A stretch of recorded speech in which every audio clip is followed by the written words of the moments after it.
நீங்கள் பல ஆண்டுகளாக ஆன்மீக தேடலில் இருக்கலாம். தினமும் தியானம் செய்ய அமர்கிறீர்கள். இன்று என் மனதை அடக்கிவிட வேண்டும், கெட்ட எண்ணங்களை அகற்றிவிட வேண்டும் என்று போராடுகிறீர்கள். ஆனால் நீங்கள் எவ்வளவு வற்புறுத்துகிறீர்களோ அவ்வளவு அதிகமாக மனம் உங்களை அலைக்கழிக்கிறதா?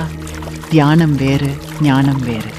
நாம் ஆன்மீகம் என்ற பெயரில் தியானத்தையும் ஞானத்தையும் ஒன்றென நினைத்து குழப்பிக் கொண்டிருக்கிறோம். தியானம் என்பது நீங்கள் செய்வது, ஆக்ஷன் அண்ட் கர்ம. ஆனால் ஞானம் என்பது உங்களுக்கு நிகழ்வது, அவேக்கனிங். நீங்கள் எவ்வளவுதான் பலவந்தமாக மனதை கட்டாயப்படுத்தினாலும் தியானம் ஒரு எல்லையை தாண்டி உங்களை கொண்டு செல்லாது. அப்படியானால் உண்மையான முக்திக்கு லிபரேஷன் வழி என்ன? பெரும்பாலான ஆன்மீகவாதிகள் கூட அறியாத உபனிஷத்துகளில் புதைந்து கிடக்கும் அகங்கிரக தியானம், ஆஹங்கிரஹா தியானம் என்றொரு அதி உன்னத ஆன்மீக பயிற்சியை நமது சித்தர்களும் ரிஷிகளும் விட்டு சென்றுள்ளனர். இந்த வீடியோவில் ஞானத்திற்கும் தியானத்திற்கும் உள்ள நுட்பமான வேதாந்த உண்மையையும் உங்கள் பிறவிச் சுழற்சியை அறுக்கக்கூடிய மாண்டூக்கிய உபனிஷத்தின் பிரணவ உபாசனை ஓம் ரகசியத்தையும் நாம் ஆழமாக திறக்கப் போகிறோம். ஆன்மீகத்தின் அறியப்படாத பேருண்மை முதலில் வேதாந்தம் தியானத்திற்கும் ஞானத்திற்கும் உள்ள வித்தியாசத்தை எப்படி விளக்குகிறது என்று பார்ப்போம். இதை புரிந்து கொண்டால் உங்கள் ஆன்மீக பயணத்தில் உள்ள மாபெரும் சுமை குறைந்துவிடும். வேதாந்தத்தின்படி ஞானம் என்பது மனிதனின் விருப்பத்தின் இச்சா அடிப்படையிலானது அல்ல. அது ஒரு பொருளை உள்ளபடியே அறிவது. இதற்கு சாஸ்திரம் ஒரு அற்புதமான உதாரணத்தை கூறுகிறது.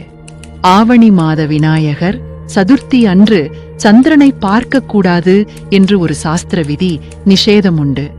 நீங்கள் வெளியூர் செல்ல வேண்டி வீட்டை விட்டு வெளியே வருகிறீர்கள். இன்று நான் எந்த காரணத்தை கொண்டும் சந்திரனை பார்க்கவே கூடாது என்ற ஆழமான விருப்பமும் இச்சை உறுதியும் உங்களிடம் உள்ளது. ஆனால் தற்செயலாக உங்கள் கண்கள் வானத்தில் இருக்கும் சந்திரனை பார்த்து விடுகிறது. அப்போது என்ன நடக்கும்? நான் சந்திரனை பார்க்க விரும்பவில்லை, அதனால் அது சந்திரன் அல்ல என்று உங்கள் மனம் சொல்ல முடியுமா? முடியாது. சந்திரன் அங்கே இருக்கிறது என்ற ஞானம், நாலேஜ், அவேர்னஸ் உங்களுக்கு உடனடியாக ஏற்பட்டுவிடும். உங்கள் விருப்பமோ இச்சை, உங்கள் பிடிவாதமோ அடம் அங்கே வேலை செய்யாது. இதுதான் ஞானத்தின் தன்மை. அது தன்னிச்சையானது, சத்தியத்தை உள்ளபடியே தரிசிப்பது. ஆனால் தியானம் என்பது அப்படியல்ல. தியானம் என்பது மனிதனின் விருப்பத்திற்கும் இச்சா, நம்பிக்கைகளுக்கும் விஸ்வாசா, சாஸ்திர விதிகளுக்கும் விதி மற்றும் அவனது சொந்த முயற்சிக்கும் ஹதா உட்பட்டது. இது உங்கள் வாழ்க்கைக்கு எப்படி பொருந்தும்? நாம் பல நேரங்களில் உண்மையை, ஞானத்தை ஏற்க மறுத்து நமது கற்பனைகளை, தியானத்தை மனதிற்குள் திணிக்க பார்க்கிறோம்.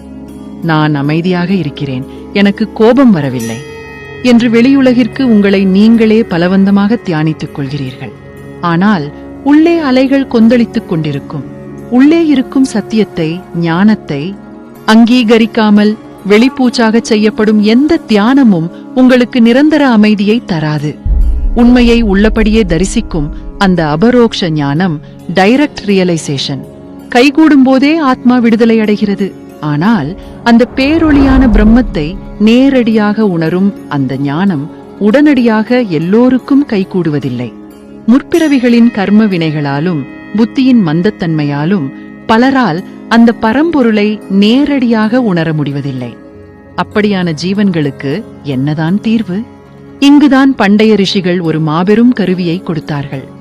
நம்பிக்கையின் ஆன்மீக ரசவாதம், ரகசியம், ஞானம் உடனடியாக கிடைக்காதவர்களுக்கு உபனிஷத்துகள் பிரதீக தியானம் என்ற ஒன்றை அறிமுகப்படுத்துகின்றன. பிரதீகம் என்றால் ஒரு பொருளை இறைவனாக பாவித்து பூஜிப்பது. உதாரணமாக ஒரு சாலிக்கிராமத்தை, சலிகிராமம் ஒரு வகையான புனித கல் எடுத்துக்கொள்வோம். உங்கள் மாம்ச கண்கள், நேத்திர பிரமாணம் அதை பார்க்கும்போது அது வெறும் கருப்பு நிறச் சிலை அல்லது கல் என்றுதான் காட்டும். இது லௌகீக ஞானம். ஆனால் சாஸ்திரங்கள் என்ன சொல்கின்றன? அது கல் அல்ல, அது சங்கு, சக்கரம், கதை, தாமரை ஆகியவற்றை ஏந்திய சாட்சாத் மகாவிஷ்ணுவின் வடிவம் என்று கூறுகின்றன. இப்போது உங்கள் மனம் என்ன செய்கிறது? கண்கள் அது கல் என்று சொன்னாலும் உங்கள் ஆழமான நம்பிக்கையாலும் விருப்பத்தாலும் சாஸ்திர விதியாலும் அந்த கல்லை சாட்சாத் விஷ்ணுவாகவே பாவித்து தியானிக்கிறீர்கள். இதுவே பிரதீக தியானம். அதாவது அந்நிய வஸ்துவினை கல்லை அந்நிய ரூபமாக வைகுண்டவாசியாக தியானிப்பது. இதன் பயன் என்ன? மனம் எப்போதுமே ஒரு பற்றுக்கோலை சப்போர்ட் தேடும்.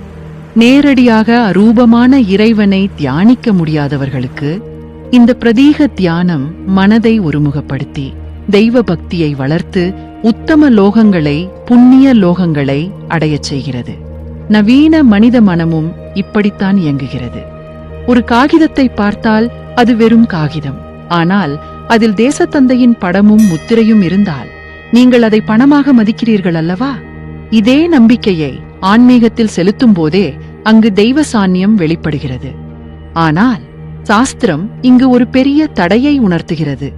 வைகுண்டத்தில் உள்ள விஷ்ணுவையோ அல்லது கைலாயத்தில் உள்ள சிவனையோ உங்களுக்கு வெளியே இருப்பவராக தியானிப்பது உங்களை புண்ணிய லோகங்களுக்கு கொண்டு செல்லலாம். ஆனால் பிறவி பெருங்கடலை அறுத்து முக்தியை, அல்டிமேட் லிபரேஷன் தராது. முக்திக்கு நீங்கள் அடுத்த கட்டத்திற்கு நகர வேண்டும். அகங்கிரக தியானம் பிரபஞ்சத்தோடு ஒன்றர கலக்கும் மாபெரும் வித்தை. நீங்கள் இதுவரை கேட்டதிலேயே மிக ஆழமான, உங்களை சிலிர்க்க வைக்கக்கூடிய ஒரு உபனிஷத் ரகசியம் இங்கே வருகிறது. வேதாந்தம் கூறுகிறது, தியானிக்கப்படும் அந்த பரம்பொருளின் சொரூபமும் தியானிக்கும் உங்களின் உண்மையான சொரூபமும் ஆத்மாவும் வேறு வேறு அல்ல, இரண்டும் ஒன்றுதான், அபேதம் என்று சிந்திப்பதே ஆன்மீகத்தின் உச்சபட்ச நிலையான அகங்கிரக தியானம். அகம் சமம் நான் ஆத்மா, கிரக பற்றிக் கொள்வது, இணைப்பது. அதாவது நானே அந்த பிரம்மம், அகம் பிரம்மாஸ்மி என்று தியானிப்பது. ஒருவர் நான் பிரம்மம் என்ற உண்மையை நேரடியாக உணர்ந்துவிட்டால் அவருக்கு எந்த தியானமும் தேவையில்லை. அவர் ஜீவன் முக்தராகிவிட்டார். ஆனால் அந்த அபரோக்ஷ ஞானம் உடனடியாக எவருக்கும் வந்துவிடுவதில்லை. மாயையின் திரைகள் அதை தடுத்து விடுகின்றன. எனவே வேதாந்தம் ஒரு ஆன்மீக யுக்தியை கையாள்கிறது. உனக்கு உடனடியாக அந்த பேரொளி புரியாவிட்டாலும் பரவாயில்லை. வேதத்தின் வாக்கியத்தில் முழுமையாக விசுவாசம் வைத்து, நான் உடல் அல்ல, நான் மனம் அல்ல, நான் பிறப்பு இறப்பு இல்லாத அந்த எல்லையற்ற பிரம்மம் என்று பிடிவாதமாக படத்தால் ஹதா இடைவிடாமல் தியானம் செய். இதை எப்படி அன்றாட வாழ்வில் பயிற்சி செய்வது? வாழ்க்கையில் ஒரு பெரிய துன்பம், நஷ்டம் அல்லது மரண பயம் உங்களை சூழ்ந்து கொள்ளும்போது உங்கள் மனம், நான் அழிந்து விடுவேனோ, எனக்கு எல்லாம் முடிந்து விட்டதோ என்று பதறும். அந்த தருணத்தில் இந்த அகங்கிரக தியானத்தை கையில் எடுங்கள். அழிவது இந்த உடலும் மனமும் தான். ஆனால் எனக்குள் இருக்கும் ஆத்மா தீயால் எரிக்க முடியாதது, நீரால் நனைக்க முடியாதது. நானே அந்த நித்தியமான பிரம்மம் என்று ஆழமாக, உறுதியாக தியானியுங்கள். அப்படி செய்தால் அந்த தியானமே நாளடைவில் பழுத்து அபரோக்ஷ ஞானமாக மாறி உங்கள் கர்ம வினைகளை எரித்து முக்தியை கொடுக்கும். பிரணவ உபாசனை, ஓங்காரத்தின் மறைக்கப்பட்ட மாபெரும் தத்துவம். நான் என்னை பிரம்மமாக தியானிக்க வேண்டும். ஆனால் அந்த பிரம்மத்திற்கு வடிவம் கிடையாதே, அதை எப்படி மனதிற்குள் நிறுத்துவது என்ற கேள்வி உங்களுக்குள் எழலாம். இதற்கு மாண்டூக்கிய உபனிஷத்தை அடிப்படையாக கொண்டு ஆதிசங்கரரின் பிரதான சீடரான சுரேசுவராச்சாரியர் தனது பஞ்சீகரன் கிரந்தத்தில் ஒரு பிரம்மாண்டமான வழியை காட்டுகிறார். இதுவே பிரணவ உபாசனை அல்லது ஓங்கார தியானம். ஓம் என்பது ஏதோ ஒரு சாதாரண சத்தம் அல்ல. அது ஒட்டுமொத்த பிரபஞ்சத்தின் மற்றும் மனித பிரக்ஞையின் ஒலி வடிவம். ஓங்காரம் 3 எழுத்துக்களை கொண்டது. அ, உ, எம். சுரேசுவராச்சாரியர் இதை மனிதனின் 3 நிலைகளோடு இணைக்கிறார். அ, ஜாக்ரத் வாக்கிங் ஸ்டேட், இது உங்கள் விழிப்பு நிலை, நீங்கள் உலகத்தை பார்க்கும் ஸ்தூலமான நிலை. உ, சொப்பனம் ட்ரீம் ஸ்டேட், இது உங்கள் கனவு நிலை. வெளியில் உலகமில்லை என்றாலும் உள்ளே சூட்சுமமான மனதின் இயக்கம் இருக்கும் நிலை. அம், சுஷுப்தி டீப் ஸ்லீப், இது ஆழ்ந்த உறக்க நிலை. இங்கே உலகமும் இல்லை, மனமும் இல்லை, எண்ணங்களும் இல்லை, எல்லாம் ஒடுங்கிவிடும் காரணம் நிலை. இந்த 3ஐயும் உச்சரித்து முடித்த பின் ஓம் என்ற நாதத்தின் முடிவில் ஒரு நிசப்தம், சைலன்ஸ் வருமல்லவா? அந்த ஒலியற்ற 4வது நிலைதான் துரியம். துரியம் சாட்சாத் பிரம்மம். சுரேசுவராச்சாரியர் கூறுகிறார், இந்த உபாசனையை செய்யும் சாதகன் பிரணவ அட்சரமே ஓம் பிரம்ம சொரூபமாகும் என்றும் அந்த பிரணவ சொரூபமான பிரம்மமே நான் என்றும் ஒரு கணம் கூட இடையின்றி தன் புத்தி விருத்தியை நிலைநிறுத்த வேண்டும். இதற்கு சமமான ஆன்மீக பயிற்சி இந்த உலகத்தில் வேறு எதுவுமே இல்லை என்று வேதாந்தம் அறுதியிட்டு கூறுகிறது. இதை செவ்வனே அனுஷ்டிப்பவன் பிறவி பெருங்கடல் என்னும் அபார சம்சாரத்தை கடக்கிறான். விக்ஷேபமும் ஆவரணமும் மாயையின் 2 திரைகளை விலக்குதல் இந்த தியான பயணத்தில் மனம் ஏன் அவ்வளவு எளிதில் இறைவனோடு ஒன்றாவதில்லை? இதற்கு வேதாந்தம் மாயையின் 2 குணங்களை சொல்கிறது, ஆவரணம் மற்றும் விக்ஷேபம்.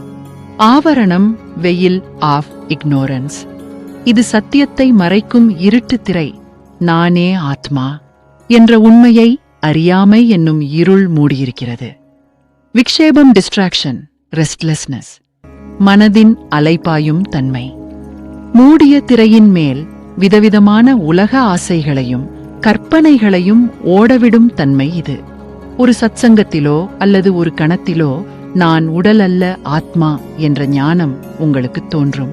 இது தற்கால ஆவரண பங்கம். ஆனால் அடுத்த சில நிமிடங்களிலேயே மனம் மீண்டும் பழைய உலக விஷயங்களில் அலைபாயும். விக்ஷேபம். அப்போது என்ன செய்வது? இங்குதான் உங்கள் ஹடம் அசைக்க முடியாத ஆன்மீக பிடிவாதம் தேவைப்படுகிறது. ஞானம் வந்து நிலைத்துவிட்டால் அங்கு முயற்சிக்கு வேலையில்லை. ஆனால் மனம் மீண்டும் மீண்டும் உலக விஷயங்களில் விழும்போது உங்கள் விசுவாசத்தாலும் ஓங்கார பயிற்சியாலும் அந்த பிரம்ம விருத்தியை, நான் பிரம்மம் என்ற அகங்கிரக சிந்தனையை இடைவிடாமல் நிலைநிறுத்த வேண்டும்.